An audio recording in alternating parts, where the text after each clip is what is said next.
Right now, while you are watching this, 16,000 Australian businesses are moving toward insolvency. That number represents double the historical average. December 2025 alone recorded 1,306 corporate bankruptcies. The pace is accelerating. If you work in retail, own commercial property, hold Australian equities, or operate any business dependent on consumer spending, what happens next will directly affect your financial position. Because these collapses are creating a cascade effect that extends far beyond individual store closures. Between October 2024 and April 2025, a single retail company operating 700 stores across 9 brands employing 4,000 workers disappeared completely. Within 6 months, total liquidation. The company had operated successfully for decades. Then in 6 months, gone. That company represented just the largest collapse. 12 major retailers have failed or announced significant closures across 2024, 2025 and early 2026. The failures span every category: fashion, food service, outdoor recreation, online marketplaces, luxury retail, discount chains. Different business models, different target demographics, different ownership structures, all failing simultaneously. Here is what that looks like at ground level. A store manager in Melbourne unlocks the doors at Katie's in Southbank one final time. 50 employees stand outside waiting. Most have been here for years. Some started as teenagers folding school uniforms after class, worked their way through university behind these registers, built entire careers around this single location. Today, a liquidator hands each person a termination letter and a government support information sheet. No severance negotiations, just the end. This exact scene repeated across 80 Katie's locations in January 2025. 500 people arrived expecting normal morning shifts. By lunch, they were unemployed, but Katie's represented just one brand within that larger collapse. Between October 2024 and April 2025, 700 stores closed, 3,000 jobs vanished. 9 fashion brands shut down completely. According to liquidator Jarvis Archer, retail accounts for the largest share of current insolvencies. The collapse wave is intensifying rather than stabilizing. What makes successful businesses with decades of trading history suddenly unable to operate? Why are shopping centres across Australia filling with empty storefronts? What changed so dramatically between 2023 and 2026 that established brands with loyal customers can no longer sustain basic operations? More importantly, what does this signal about conditions heading into the rest of 2026? The pattern reveals converging pressures that are dismantling traditional retail business models. These are structural changes, permanent changes, changes that create winners and losers across the Australian economy. Understanding which businesses are failing and why matters whether you work in retail adjacent industries, own investment properties, manage commercial real estate portfolios, or operate businesses that depend on discretionary consumer spending. We are counting down 12 major retailer collapses from number 12 to number 1. The story begins with incremental closures and strategic retreats, warning signs that appeared small at the time. By number 1, we reach the largest single retail collapse in recent Australian history. The company operated 700 stores across 9 brands before disappearing entirely within 6 months. Those Katie's employees receiving termination letters represented a tiny fraction of the human cost. This is happening now. The implications are immediate, and the collapse wave shows zero signs of slowing. If this kind of detailed market analysis is valuable to you, joining the channel helps us continue investigating retail economics and business failure dynamics that mainstream outlets overlook. Number 12. EB Games. The first warning signs appeared quietly. EB Games announced closure of 10 stores in January 2026, standard locations plus 1 Zing Pop culture shop. Parent company GameStop called it network optimization, financial year housekeeping, lease expiries, normal business decisions. But here's what made these closures different. Australia operates 336 EB Game stores. 10 closures represents just 3% of the network, yet this marked the second culling in 5 years, following 20 closures in 2020. The pattern suggested something beyond routine optimization. The video game retail sector faces a structural problem that traditional solutions cannot solve. Consumers purchase games digitally through PlayStation Network, Xbox Live, and Steam. Physical discs represent declining transaction volume every quarter. EB Games diversified into merchandise, collectible figures, gaming accessories, pop culture items. However, these categories face competition from online specialists who operate without shopping centre rent and staffing costs. Industry analysts watching the sector noted EB Games closures as the canary in the coal mine. Specialised physical retail for discretionary categories was entering terminal decline. When dedicated fan bases purchasing passion products shift online, no retail location remains immune. Number 11. Michel's Patisserie. While EB Games closed stores selectively, Michel's Patisserie disappeared completely. Retail Food Group announced in late 2024 that the brand would shut down entirely. Franchisees received conversion options to Gloria Jean's or Donut King. The Michel's Patisserie name, known for decades across Australian shopping centres, would cease to exist. An RFG spokesperson cited barriers to driving future brand growth. Corporate language obscured a brutal reality. The food and beverage sector was experiencing record failures. Creditor Watch found 9.2% of hospitality businesses became insolvent in the 12 months to January 31st, 2025. Restaurant and Catering Australia warned 1 in 11 hospitality businesses would collapse during 2025. The numbers revealed something disturbing. Consumer spending at cafes and restaurants remained completely flat from early 2023 through 2024, despite population growth. Revenue stagnated while operating costs surged. Coffee bean wholesale prices doubled. Electricity bills increased 52% for some businesses. Wages rose through Fair Work determinations. Shopping centre rents climbed. The cost structure became mathematically impossible. Michel's joined a pattern that would intensify throughout 2025. Established brands with decades of operations found their business models fundamentally broken. Number 10. David Jones Regional Stores. David Jones closed 2 regional New South Wales locations during 2025, Castle Towers and Tuggerah. The company described this as network optimization, the same language EB Games had used. Premium department stores were retreating from suburban markets. Here's what the closures revealed. Department stores had historically operated as one-stop destinations. Consumers bought clothing, homewares, cosmetics, and gifts in a single visit. That convenience proposition was fragmenting. JB Hi-Fi captured electronics. Furniture chains took homewares. Specialised fashion brands secured apparel sales. Online shopping enabled category-specific purchases without driving to shopping centres. Regional department stores depended on local residential catchments.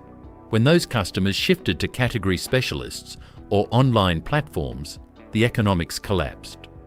Flagship city locations in Sydney and Melbourne maintained foot traffic from CBD workers and tourists. Suburban stores in Castle Towers and Tuggerah faced a different reality: declining visits, reduced basket sizes, and unsustainable cost structures. Property analyst Gary Mortimer identified David Jones and competitor Myer as most vulnerable during challenging conditions. The Castle Towers and Tuggerah closures represented strategic withdrawal from markets where viability had eroded beyond recovery. Shopping centres losing these anchor tenants faced substantial releasing challenges: large floor spaces, long lease terms, reduced foot traffic for remaining tenants. The pattern was becoming clear. Incremental closures represented structural retreat. The question was how far the retreat would extend. Number 9. Country Road. By mid-2025, the closures were accelerating. Country Road announced 3 store shutdowns, including a long-standing Sydney CBD flagship. Sales had declined 6.2% in the first half of 2024 to 25, followed by a further 8% drop in the next 26 weeks. 14% sales deterioration in 1 year. The Sydney flagship closure carried particular significance. Premium city retail locations historically generated strong revenue from CBD workers, tourists, and brand prestige. Yet the company chose to exit its highest-profile Sydney location. This revealed the trap facing mid-tier fashion retailers. International fast fashion chains Zara, H&M, Uniqlo offered trend-focused designs at competitive prices. Online platforms like The Iconic provided convenience and extensive selection. Luxury brands captured high-end consumers. Discount retailers attracted price-sensitive shoppers. Country Road occupied the dangerous middle. The brand lacked trend velocity to compete with fast fashion. The pricing exceeded discount chains. The prestige fell short of luxury labels. As consumer spending tightened, shoppers either traded down for value or traded up for quality. The middle collapsed. Number 8. Kathmandu/KMD brands. September 2025 brought another outdoor retailer into the closure wave. KMD brands announced 21 Kathmandu store shutdowns. Sales had declined 0.5% for the financial year ending May 2025. The company described closures as part of a next-level transformation strategy. Here's what the data showed.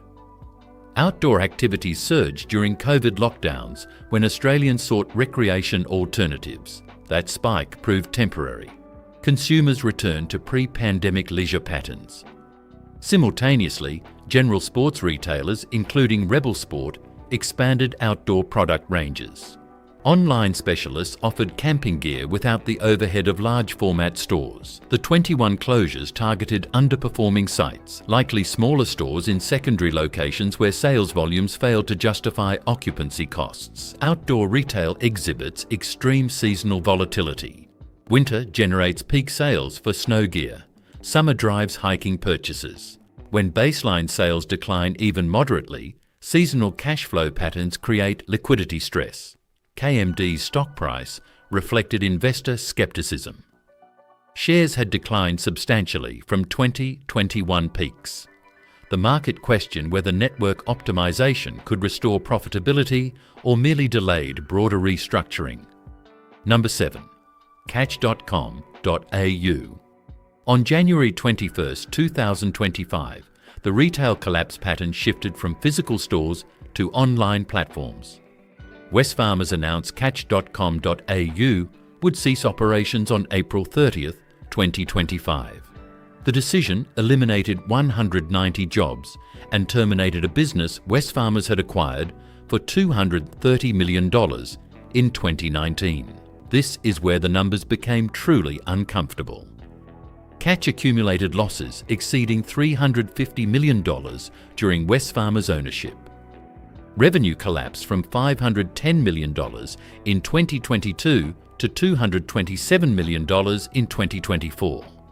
Operating losses reached $163 million in fiscal 2023, $96 million in fiscal 2024, and an expected $38 to $40 million for the half-year ending December 2024.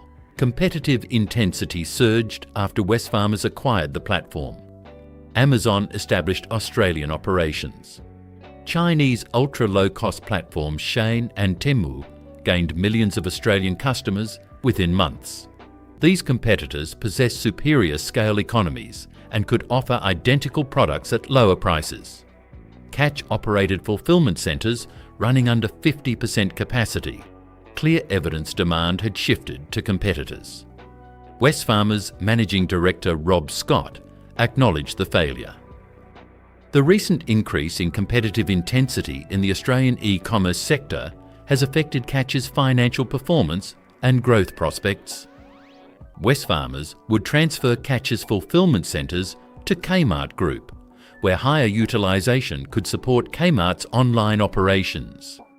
The Catch closure demonstrated that even well-funded online retailers backed by Australia's largest conglomerates could fail when international competitors possess structural advantages.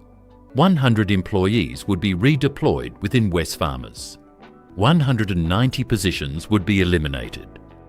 Wesfarmers expected $50 to $60 million in one-off closure costs, modest compared to the $230 million acquisition price and $350 million accumulated losses.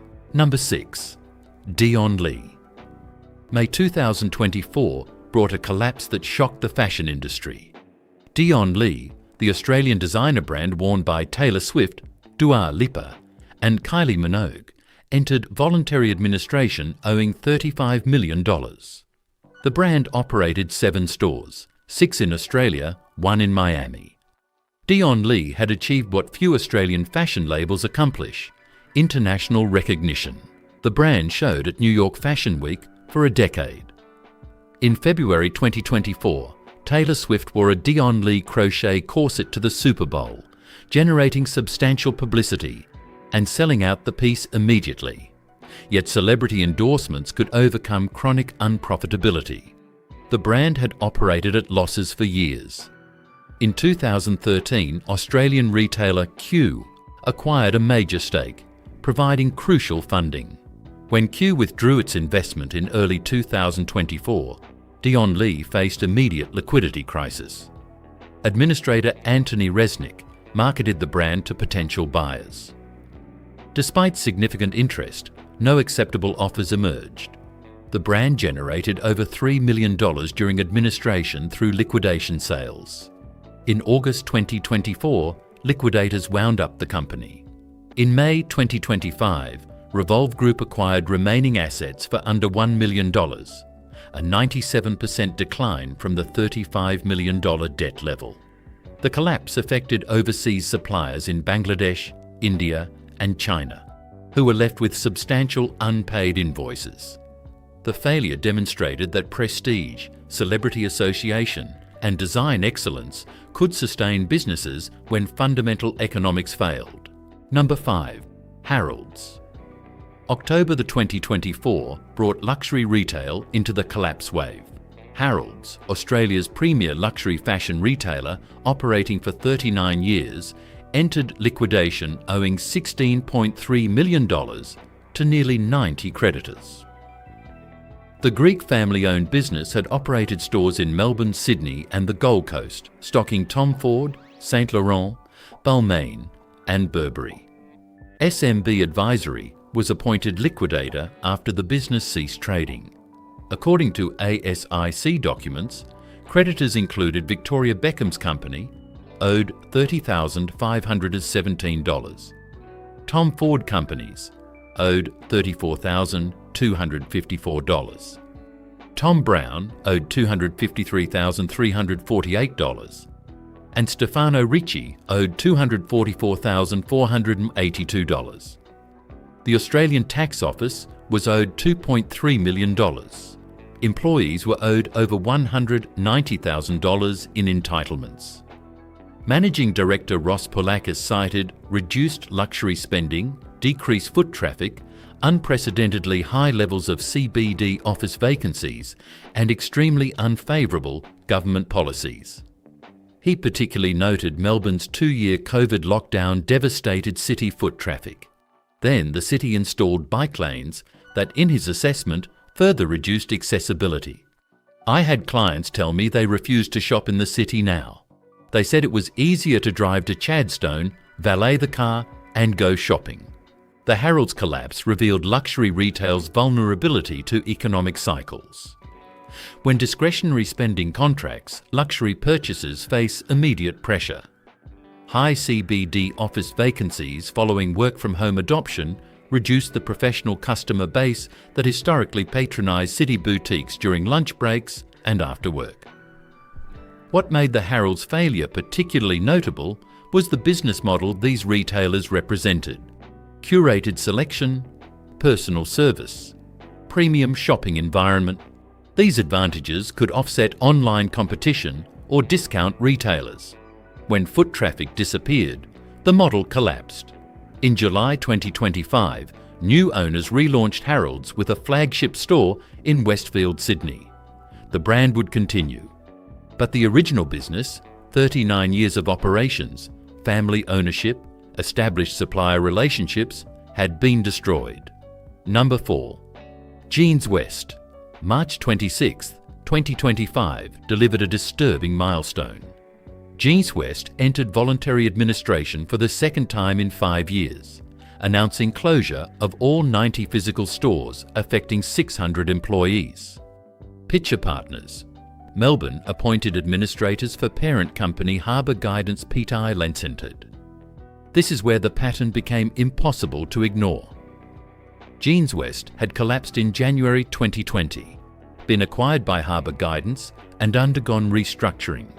Within 5 years, complete failure recurred. 2 collapses in 5 years under different ownership suggested the problem transcended management execution. The casual fashion retail segment faced forces that traditional restructuring could overcome. Brands like Uniqlo, H&M, Zara and Cotton On competed through aggressive pricing and rapid inventory turnover. Ultra-cheap Chinese platforms Shein and Temu offered identical products at prices Australian retailers could match while maintaining viable margins. Jeans West operated shopping centre stores with fixed costs, including rent, utilities and staffing. When foot traffic declined and online competition intensified, the cost structure became unsustainable. Administrators explored options to continue online operations while closing physical stores. The second collapse in 5 years raised questions about whether any business model existed for mid-tier casual fashion retail in Australia's current environment. Shopping centres that had relied on Jeans West faced challenges replacing 90 substantial tenancies. Number 3. Ally Fashion. February 2025 brought a collapse that revealed how quickly decades of operations could end. The Federal Court ordered Ally Fashion into compulsory liquidation following landlord Ginninderra Properties' application for outstanding rent arrears.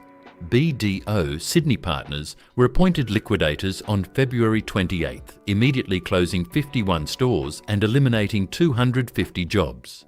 Ally Fashion operated 185 stores across Australia, targeting young women with fast fashion. Founded in 2001, the company had expanded steadily for over 2 decades. The liquidation uncovered the company owed $56 million across 260 creditors. A related party was owed $46.1 million. Scentre Group was owed $11.5 million. Here's the detail that made clear how sudden these collapses could be. LinkedIn posts showed Ally Fashion hiring store managers and sales assistants just days before the liquidation announcement. Management appeared unaware of imminent court action. The case illustrated how rent arrears trigger corporate collapse. Shopping centre operators had become increasingly aggressive, pursuing rental debts. Landlords possess significant legal leverage. When tenants fall behind on lease obligations, forced insolvency proceedings follow quickly. Remaining stores continued under license agreements. In May 2025, the Supreme Court stayed liquidation, placing Ally into administration. Creditors accepted a deed of company arrangement in June 2025. Unsecured creditors would receive up to 25 cents on the dollar. Trade creditors who had delivered merchandise would recover 25% of amounts owed. Fast fashion retailers face brutal competitive dynamics. Ally Fashion targeted young women, a demographic with limited discretionary income and extreme price sensitivity. As cost of living pressures intensified during 2024 to 2025, this customer base reduced fashion spending dramatically, shifting purchases to Shein and Temu, where identical garments sold for 70% less. Number 2. Barbecues galore. On February 12, 2026, just 2 weeks ago, Barbecues galore entered voluntary administration. Grant Thornton partners were appointed administrators while Ankura receivers took control. The outdoor furniture and barbecue retailer operated 68 company-owned stores and 27 franchises, employing 500 staff. The timing matters. This collapse happened in February 2026, during peak summer barbecue season, when revenue should reach annual highs. If Barbecues Galore faced liquidity crisis during peak season, the business was fundamentally broken. The numbers confirmed terminal decline. Barbecues Galore generated $172 million revenue in fiscal 2024, but reported pre-tax loss of $16.1 million, widening from $4.7 million the previous year. US-based Gordon Brothers had assumed control in December 2025, appointing CEO David White, who immediately cited ongoing liquidity challenges. NSW Fair Trading investigated the company's gift card redemption policy. Barbecues Galore required customers to spend $2 cash for every $1 of gift card credit. The policy suggested desperate cash flow management. The collapse reflected converging pressures. Cost of living constraints reduced discretionary spending on premium barbecues, costing $1,000 to $5,000. Rising apartment living in major cities reduced demand for large outdoor equipment. Urban densification made the core product progressively less relevant. Seasonal sales patterns created cash flow volatility. Summer generated peak revenue. When summer sales disappointed, immediate liquidity crisis resulted. Here's what made Barbecues Galore symbolically significant. Barbecuing represents iconic Australian culture. The failure of Australia's largest barbecue retailer, founded in 1977, operating for nearly 50 years during peak summer season, signalled profound shifts in both economic conditions and lifestyle patterns. Number 1. Mosaic Brands, the largest fashion retail collapse. Now we reach the collapse that dwarfs all others, the one that demonstrates how quickly large-scale retail operations can disintegrate, the one that connects back to those Katie's employees standing outside the locked South Bank store in January 2025. Mosaic Brands entered voluntary administration in October 2024, operating approximately 700 stores across 9 brands: Miller's, Rockman's, Nonny B, Rivers, Katie's, Autograph, Crossroads, W Lane and Burmese. At its peak, Mosaic employed over 4,000 workers and served 7.8 million online members, Australia's largest specialty fashion retailer. The collapse unfolded in waves. October 2024. FTI Consulting and KPMG appointed. Immediate announcement: 5 brands would wind down: Rockman's, Autograph, Crossroads, W Lane, Burmese. December 2024. The entire Katie's brand would close. All locations, complete shutdown. Plus 80 additional stores from other brands, 480 employees affected. Katie's had operated nearly 70 years. Parents bought school clothes there. Teenagers worked first jobs there. Customers had shopped across generations. Receivers, determined the brand had zero value. January 2025. This is when those South Bank employees received termination letters, when 80 Katie's locations closed simultaneously, when 500 people lost jobs, store managers unlocking doors final times, liquidators handing out termination paperwork. But Mosaic was still collapsing. Receivers marketed Rivers, 136 stores, 650 employees, operating since 1977. In January, they announced no acceptable offers emerged. All 136 Rivers stores would close by mid-April. April 2025, final 2 brands, Miller's and Nonny B, permanently closed. Total impact: 3,000 jobs eliminated, 700 stores shuttered, 9 brands erased within 6 months. The financial destruction was equally comprehensive. Mosaic owed between $361 million and $392 million to creditors.